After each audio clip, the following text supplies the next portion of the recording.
입덧이 좀 있는데 제가 제일 힘들어하는 게 지금 밥 짓는 냄새, 밥솥 냄새거든요. 제가 그래가지고 햇반을 사다 먹었는데 매일 햇반으로 해결을 하다 보니까 햇밥 값이 장난이 아니더라고요. 그전에는 밥을 해 먹어서 햇반은 그냥 가끔씩 먹었던 거라 그렇게 부담이 되진 않았는데 이제 매일 세 끼를 이제 햇반으로 해결하다 보니까 햇반값이 많이 들어서 지금 밥을 조금씩 해 먹고 있는데 밥 냄새가 너무 심해가지고 이 추운 겨울날 밥을 해놓고 이렇게 선풍기 틀어가지고 바람을 저 창문으로 날려보내고 있고 연기를 거실도 이렇게 창문을 이 겨울에 추운 날 열어놓고 있어요. 입덧 지옥에서 16자 정도 되면은 벗어난다고 하는데 그래서 지금 어제 입덧약도 2주치 다시 받아왔거든요. 빨리 밥이 완성돼서 이 냄새가 다 나갔으면 좋겠어요.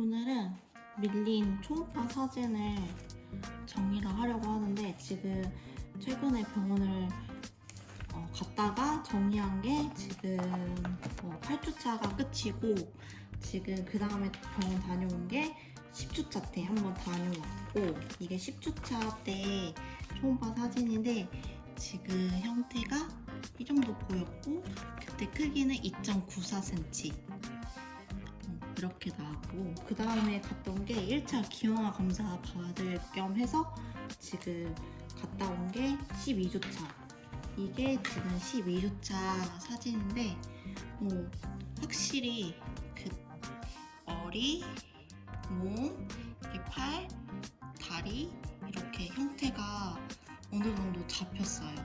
사람의 형태를 좀 갖추고 있는 느낌이고 확실히 10주차 때랑 비교를 해보면 확실히 이게 10주차, 이게 12주차 확실히 많이 컸어요. 이때는 한 5cm 정도였던 것 같은데 이때는 목덜미 투명대라고 해서 3mm 이하면은 정상이라고 하는데 저는 0.07mm가 나와서 정상으로 나왔고 그 다음에 피검사 했고 16주차 때 2차 기형아 검사를 하면서 1차랑 2차랑 결과가 같이 나온다고 하더라고요. 그래서 16차 때 다음 병원 갈 예정이에요. 이때는 이렇게 초음파 사진도 많이 뽑아주셔가지고 너무 귀엽지 않아요? 너무 예쁜 것 같아. 그래서 이때는 5.64cm 12주 1일 이때는 입체 초음파도 봤는데 이런 형태로 지금 있어요. 저희는 세이베베라는 앱을 쓰는 병원이더라고요. 그래서 그렇게 영상도 받으면 바로 양가 부모님한테 공유 드리고 그렇게 하고 있습니다. 이게 나중에 초음파 사진 이렇게 놔두면은 이게 다 지워진다고 하더라고요. 그래서 이렇게 투명한 실 안에다가 이렇게 넣어서 보관을 해야 변함 없이 이제 보관할 수 있다고 해서 초음파 앨범을 하시는 것 같아요. 이게 저희 거는 병원이 화질이 막 그렇게 좋은 편은 아닌 것 같아요. 좀 새로 생긴 병원들은 그 초음파 사진이 조금 화질이나 이런 게 선명도가 좀 더 좋다고 하긴 하더라고요. 그래서 일부러 그런 병원을 세컨 병원으로 다니시는 분들도 계시는 것 같고 그냥 저처럼 그냥 화질이 요만저만해도 그냥 다니시는 분들이 있는 것 같고 제가 결혼한 지 지금 3년 정도 좀 넘었는데 아이는 결혼할 때부터 계속 준비를 했었는데 문제가 딱히 없는데 생기지 않았어요. 그렇게 해서 한 2년 정도 시간을 보냈고 이제 생기겠지 하고선 이제 기다리다가 어느 정도 이제 나이도 이제 들다 보니까 점점 어려워질 수 있겠다는 생각이 들고 그래서 이제 어렵게 고민을 하고 주변한테 추천도 받고 해서 병원을 갔어요. 그래서 병원을 저는 1월 말쯤에 처음 갔던 것 같고, 저는 대전으로 병원을 다녔거든요. 병원 가면은 초음파 바로 보고 바로 이제 뭐 시술을 할 수 있는 게 아니라 나팔관 조영술이라고 해서 그 나팔관이 이렇게 뚫려 있는지 그거를 검사하는 게 필요해요.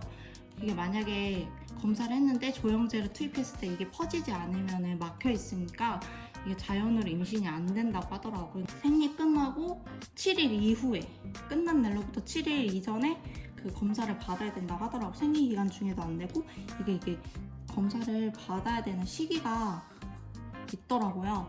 그래서 그 병원에서 처음 병원 갔다가 그까지 검사 받는데 거의 2달이 소요됐던 것 같아요. 여자 생리 주기에 맞춰서 병원에 가야 되다 보니까 생각보다 시간이 좀 많이 걸리는 편이었던 것 같아요. 저는 다행히도 양쪽 다 뚫려 있어가지고 인공수정이나 시험관 둘 다 이제 시행을 해볼 수 있었고, 저는 아프다는 말을 많이 들었는데 뚫려 있으면 덜 아프다고 했는데 저는 뚫려 있는데도 굉장히 좀 고통스러웠거든요. 생리통이 한 10배 정도? 그 시간은 되게 몇 번 안 되게 짧은데 진짜 고통스러워서 막 소리를 질렀던 것 같아요. 산부인과에서 하는 게 아니라 영상의학과에서 따로 하기 때문에 영상의학과에 나팔관 조영술 하러 온다고 예약을 하고, 그 다음에 조영술 하기 전 1시간 전에 산부인과에서 그 진통제 주사를 맞고 갔어요.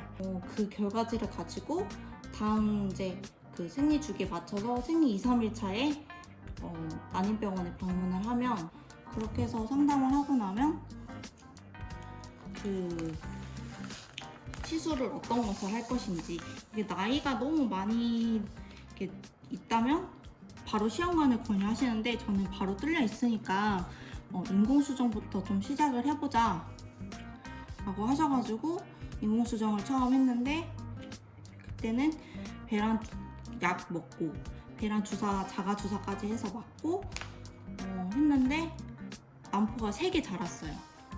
그러고 나서 인공수정 1차 진행했는데 솔직히 1차 때 대면을 없더라고 하더라고요. 시험관에 비해서 인공수정은 성공률이 한 10에서 15% 정도 밖에 안 된다고 해서 자연임신하고 거의 확률이 똑같거든요. 2차를 또 했어요. 바로 2차 때 했는데, 그때는 제가 회사 다니면서 했을 때라 2차까지는 회사 다니면서 진행을 했거든요. 스트레스를 되게 많이 받았고 거의 공황장애 올 때까지 너무 그 공포 속에 항상 살았거든요. 그 상황에서 그 시술을 하다 보니까 주사도 받고 했는데 난포가 그때는 2개밖에 안 자라는 거예요. 심지어 병원에서는 약도 더 많이 썼고, 그래서 의사 선생님들도 되게 의아했던 것 같아요. 그렇게 해서 했는데 그것도 무참히 2차도 실패. 그렇게 해서 저희는 이제 다음은 인공수정 3차를 할까 시험관을 할까 이렇게 고민을 했었는데, 시험관을 하기에는 저희가 그 소득 수준이 안 맞아가지고 국가 지원을 받을 수가 없어가지고 비용이 되게 부담이 되더라고요. 보통 한 번 하는데 사람에 따라 다른다고 하는데 300만 원 이상 든다고 해가지고 저희는 내년에 그러면 시험관을 하자. 그러면 그때가 9월 정도였으니까 제가 9월에부터 12월까지는 시간이 남잖아요. 내년 1월부터는 다시 이제 시험관을 하기로 했으니까. 그러면 3개월, 4개월 시간을 버리는 게 너무 아깝다는 생각이 들어가지고 그냥 인공수정 한 번 더 해볼까? 인공수정은 상대적으로 시험관에 비해서 부담도 좀 덜하고 주사도 좀 덜 맞고 비용도 많이 차이가 많이 나가지고 그냥 해보자. 그래서 남편은 그냥 쉬었다가 몸 좀 만들고 다이어트도 좀 하고 건강도 좀 챙긴 다음에 했으면 좋겠다 이랬는데, 제가 시간 너무 아깝다. 그러니까 그냥 뭐 어차피 안 될 수도 있지, 안 될 확률이 더 높지만, 왜냐면 확률이 너무 낮으니까 기대 안 하고 했어요. 근데 그때는 회사를 그만두고 나서 처음 인공수정 3차를 진행을 한 거란 말이죠. 그렇게 해서 3차를 했는데 이번에는 주사를 똑같이 놨는데 주사도 똑같이 맞고 그다음에 약도 똑같이 먹었는데 이번 나보다 5개나 잘한 거예요. 그래서 솔직히 너무 신기했어요. 스트레스 영향이 이렇게 컸나? 왜냐면 1차랑 2차 때는 스트레스 많이 받으면서 주사도 더 쓰고 약도 더 먹고 했는데도 3개, 2개 이렇게밖에 미미하게 자랐고 그 크기도 크지 않다고 했었거든요. 근데 이번에는 건강하게 5개까지 자랐다고 해가지고 기대해볼까 그랬는데 확률이 너무 낮다 보니까 저희는 어차피 시험관을 할 생각이니까 그러고 나서 저는 전혀 기대를 안 해서 2주 뒤에 테스트기를 해보라고 병원에서 말을 해주는데 2주 뒤에 병원에서 하라는 대로 저는 테스트기를 안 했어요. 그러고 나서 질정이 끝났어요. 질정까지 끝났는데 질정이 끝나면 원래 바로 그 생리가 터져야 되거든요. 근데 생리를 안 하는 거예요. 그래서 몸이 너무 나빠졌나? 이런 생각을 했죠. 저는 원래 생리 불순도 있었고 그래서 그러면은 이번에 생리가 좀 늦어지나 보다 했는데 질정 끊은 지 한 5일 정도 됐을 거예요. 그때까지 생리를 안 하고 있었고 저는 이제 독감 주사를 맞으러 갔는데 독감 주사 맞고 집에 돌아오는 길에 병원에 한번 연락을 했어요. 제가 질정을 끊었는데 생리를 안 한다. 혹시 이거 문제 있는 거 아니냐 했는데 병원에서 그때 그러면 지금 다시 한번 테스트기를 해봐라. 그래서 저는 집에 있는 테스트기로 바로 테스트를 했는데 바로 2줄이 나오는 거예요. 저는 그 2줄을 처음 봤거든요. 그래서 너무 얼떨떨해가지고 이거 혹시 불량 아닌가? 해서 1시간 뒤에 다시 또 했어요. 근데 바로 또 2줄이 나오는 거예요. 그래서 병원에 그 테스트기 사진을 찍어가지고 보냈는데 병원에서 다음 주에 아기집 확인하러 오세요 라고 얘기를 하시는 거예요. 그래가지고 나 임신 됐구나. 그래서 바로 친구한테 카톡을 보내서 나 이렇게 2줄 나왔는데 나 진짜 맞는 거냐 이렇게까지 물어봤었거든요. 그렇게 해서 임신이 된 거죠. 그렇게 해서 다음 주에 아기집 확인하러 갔었고 근데 제가 다음 주에 일본 여행이 계획되어 있었거든요. 그래서 병원에 물어보고 나서 병원에서 좀 무리다 하면은 예약금 다 내고 그냥 취소를 할 생각이었고 그렇게 해서 병원에 가서 여쭤보니 자궁도 피고임도 없고 깨끗하고 일본이면 멀지 않은 거리니까 조심히만 하면 다녀와도 될 것 같다 라고 해가지고 왔는데 일본에서 진짜 너무너무 힘들었어요. 생리통처럼 배가 계속 아팠고 그 다음에 허리가 너무 아픈 거예요. 허리가 진짜 뽀개지는 줄 알았어요. 그래서 1시간 걷고 한 2시간 쉬어야 될 정도로 진짜 걸음을 못 걸을 정도로 너무 허리가 아프고 다리도 너무 땡땡땡땡 부어가지고 진짜 너무 고생을 했거든요. 그래서 저희는 진짜 최대한 무리 안 하고 보고 싶은 것도 최대한 줄이고 그렇게 해서 일본 여행을 마치고 돌아왔어요. 그래서 디즈니랜드 갔을 때도 많이 못 돌아다녔어요. 병원을 고민 중이신 분들이 있다면은 저는 주저하지 않고 그냥 병원에 다녀와도 되지 않을까 그런 생각이 들어요. 저도 처음에 주변에 말 안 했거든요. 왜냐면 잘 다니고 있어? 아니면 요즘 뭐 결과가 어때? 뭐 이런 것들 관심 갖는 게 너무 부담스럽고 저는 어른들이 결혼하면 당연히 애를 낳아야지 이런 거 물어보시는 거 자체도 좀 별로 스트레스를 많이 받아 했던 스타일이어가지고 양가 부모님께는 병원 다닌다고 1년 동안 말씀을 안 드렸어요. 그때부터 병원 다닐 때부터 유튜브로 공부 되게 많이 했어요. 정보도 많이 찾고 그 유튜브 보면 난임의사 분들이나 그런 난임 관련해가지고 그 많이 알려주시는 분들이 많이 계시거든요.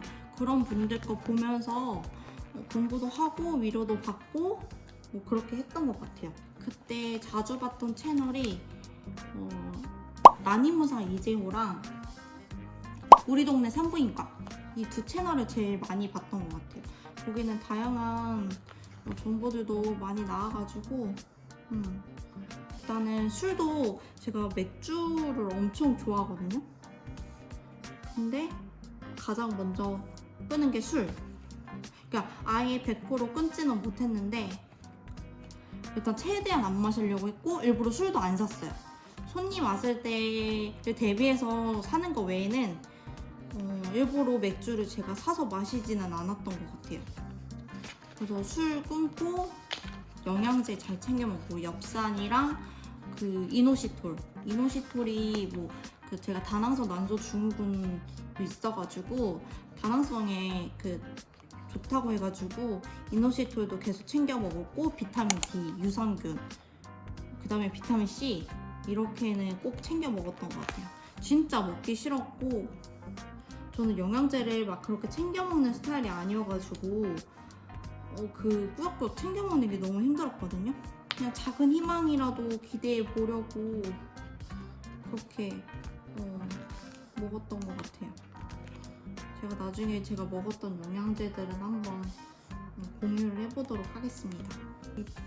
그리고 12주 생각보다 임신하고 나서 제모 컨트롤이 안 돼가지고 진짜 좀 나태해지고 내가 이런 사람이었나 되게 게으르지고 잠도 많아지고 입덧도 있어가지고 먹는 것도 잘 못 먹고 싶은 게 없고 제가 고기 킬러인데 고기를 입에도 못 대겠는 거예요. 지금은 그래도 돼지고기 정도는 먹을 수 있을 것 같거든요. 근데 소고기는 진짜 아직 입도 못 댈 것 같아요. 입맛이 완전 많이 바뀌었어요. 그리고 제가 과일을 엄청 안 좋아하거든요. 그래서 집에서도 맨날 과일 먹으라면 저는 절대 과일 안 먹고 과일을 제 돈으로 사 먹은 날이 거의 손에 꼽을 정도예요. 근데 제가 임신하고 제일 많이 먹는 게 과일. 그래서 원래 엄청 좋아했던 고기는 안 먹고 엄청 안 좋아했던 싫어했던 과일을, 특히 제가 딸기를 안 좋아해요. 여자분들은 대부분 딸기 많이 좋아하실 텐데 저는 딸기를 진짜 안 좋아했던 사람이에요. 아무리 딸기가 달고 맛있더라도 저는 딸기를 그렇게 막 챙겨 먹진 않았어요. 근데 제가 딸기가 너무 먹고 싶어가지고 딸기 그 스티로폼 한 개짜리를 혼자 다 먹었어요. 씻어가지고 그 자리에서. 제가 그거 보면서 나 미쳤다, 이거 나 왜 그러냐, 내 몸이 내 몸 같지 않다, 이런 생각 진짜 많이 했어요. 입덧이 심하신 분들이 있나요? 저는 먹덧인 것 같아요. 그러니까 많이 먹어서 먹덧이라기보다는 속이 비면 그렇게 속이 쓰리고 막 메스껍고 막 토할 것 같고 헛구역질이 그렇게 많이 나는 거예요.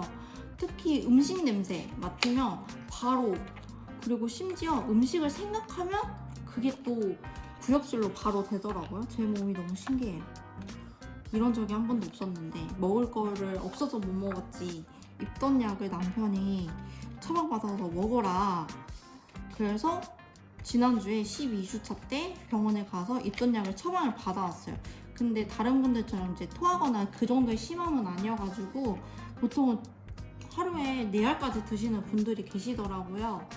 근데 저는 그냥 하루에 2알로 버티고 있고, 진짜 꼭 입덧 있으신 분들은 꼭 입덧 약 드세요.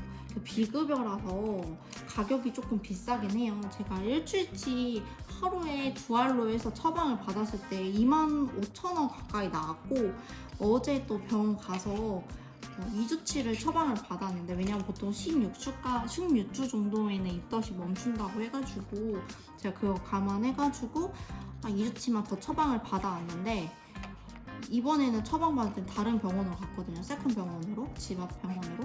그걸 갔더니 거기는 하루에 3알로 해가지고 72,000원인가? 75,000원인가? 7만원대가 나왔어요. 지금 바우처로 지금 10만원을 약값으로 썼어요. 확실히 먹으면 컨디션이 달라져요. 아침에 되게 개운해지고 확실히 좀 덜 메스껍고, 그래서 저는 약을 먹으면 6시간에서 8시간 있다가 그 효과가 나타난대요. 그래서 저는 자기 전에 하나를 먹고, 최대한 늦게 자기 전에 새벽 시간대에 먹고, 그 다음에 제가 또 밤에 더 그 구역질이 심하거든요. 한 5시에서 오후 5시에서 6시 사이에 한 번 또 먹으면 이게 또 밤에 한 11시부터 효과가 생기는 것 같아요. 그때부터는 이제 구역질도 좀 덜하고 다니면서 유튜브 채널 두 채널을 되게 많이 봤다고 했잖아요. 거기에서 그 라이브 방송을 간간히 하고 있거든요. 제가 라이브 방송을 챙겨보는 편은 아닌데 유튜브를 들어갔을 때 만약에 라이브 방송을 한다 그러면 저는 그냥 한번 들어가서 한 10분, 20분 정도 보다가 그냥 나오는 편이거든요. 그래서 그냥 다른 사람들은 무슨 얘기를 물어보나 뭐 이런 것도 그냥 보고 그냥 그 정도였어요. 근데 이번에 그 우리 동네 산부인과에서 그 라이브 채널을 난임 주제로 하는 거예요. 그래서 봤어요. 그래서 저도 거기다가 이제 궁금한 것들 물어보고 그 다음에 제가 어떤 글을 남겼어요. 그래서 그 댓글을 그 채널 운영하시는 그 의사분이 읽어주신 거예요. 근데 이제 저는 올라갈 때 제 채널명으로 올라가는지를 몰랐거든요. 그래서 그냥 글을 남겼는데 윤주부 전이라고 채팅방에 이름이 올라간 거예요. 그러더니 어떤 분이 윤주부 전 구독자라고 하시는 거 혹시 그 구독자분이 보고 계시는지는 잘 모르겠는데 너무 신기한 거예요. 저는 구독자도 많은 편이 아닌데 구독자분을 거기서 만난다는 것도 너무 신기하고 그때 마침 거기 제 댓글을 보셨다는 것도 너무 신기하고 그래가지고 너무 신기했다. 세상이 참 좁다. 그런 생각을 했어요. 어떻게 그렇게 만날 수가 있죠? 다음에 16주 가면은 성별이 나올 텐데 저는 왠지 딸일 것 같거든요. 밑에 초음파를 봤을 때도 뭐가 없어가지고 딸일 것 같아요. 저는 딸이든 아들이든 그냥 건강하게만 자라면 된다는 생각이라서 저희 남편도 이왕이면 딸이면 좋겠지만 건강하게만 자랐으면 좋겠다 이렇게 얘기를 하거든요. 저는 꾸미는 거에 영 소질이 없나 봐요. 되게 예쁘게 잘 꾸미시던데 다른 분들. 어떻게 이 조그만 5cm 정도 되는데 얼굴, 몸, 팔, 다리 이렇게 다 있는지 너무 신기해요. 내일은 제가 처음으로 베이비 페어를 가려고 지금 생각을 하고 있거든요. 이게 물품을 준비하려고 가는 건 아니고 제가 어떤 물품을 사야 되는지도 솔직히 지금 아직 잘 공부를 안 해서 모르겠거든요. 그래서 겸사겸사 한번 분위기도 보고 앞으로 자주 다닐 것 같으니까 그냥 어떻게 다녀야 되나 어떤 거를 좀 중점적으로 봐야 되나 이런 것들을 좀 보면서 좀 올 것 같아요. 제가 사는 지역에서 하는 거라서 저희 집에서 한 10분 정도면 거기 갈 수 있거든요. 그래서 가고 다음에는 조금 더 큰데 있다고 하면은 거기로 해서 가보려고 해요. 규모가 막 크진 않을 것 같아가지고 기대는 딱히 안 하고 있어요. 어차피 뭐 물건을 용품을 사려고 가는 것도 아니어가지고 그냥 구경? 보면은 다들 배가 많이 불러오신 분들이 참석을 하시겠죠. 제가 아직 사전 등록도 안 했거든요. 이거 하고 오늘 사전 등록까지 미리 해야 될 것 같아요. 13주 정도 되면 그때부터 불러오기 시작한다고 하더라고요. 튼살 크림은 한 6주 정도부터 바르고 있었던 것 같아요. 미리미리 발라야 된다고 하더라고요. 살성이 좀 잘 트는 분들이 있다고 해가지고 제가 살성이 잘 트는지 안 트는지는 아직 제가 몰라가지고 이게 입체 초음파가 맞겠죠? 저는 이게 입체 초음파를 알고 있는데 아니면 좀 민망한데.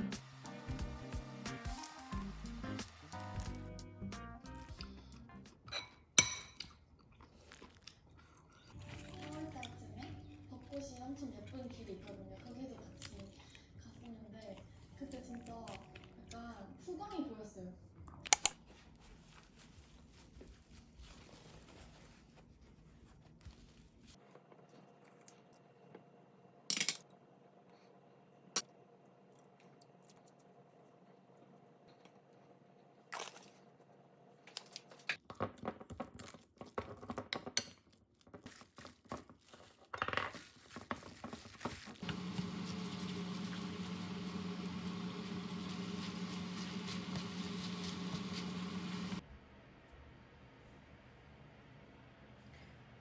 숟가락을 좀 예쁘게 놔주시면 좋겠어요. 셀프.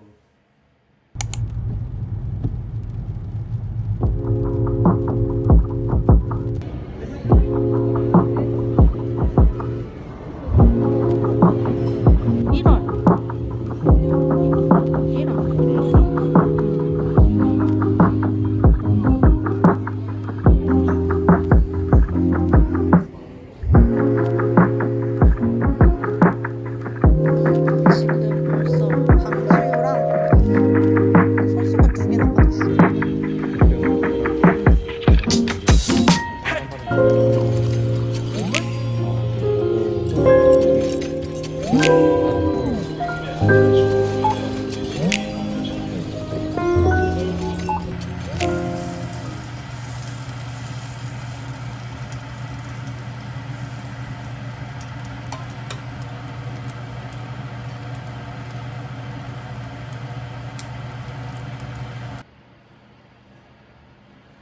김치전을 좀 태웠어.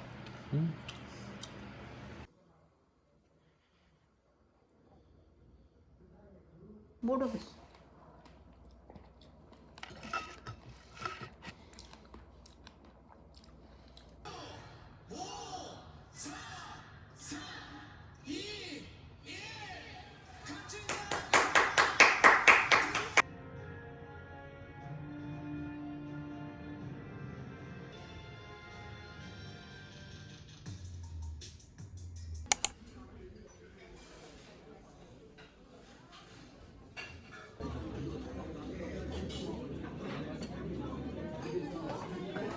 네. 잠시만 기다려.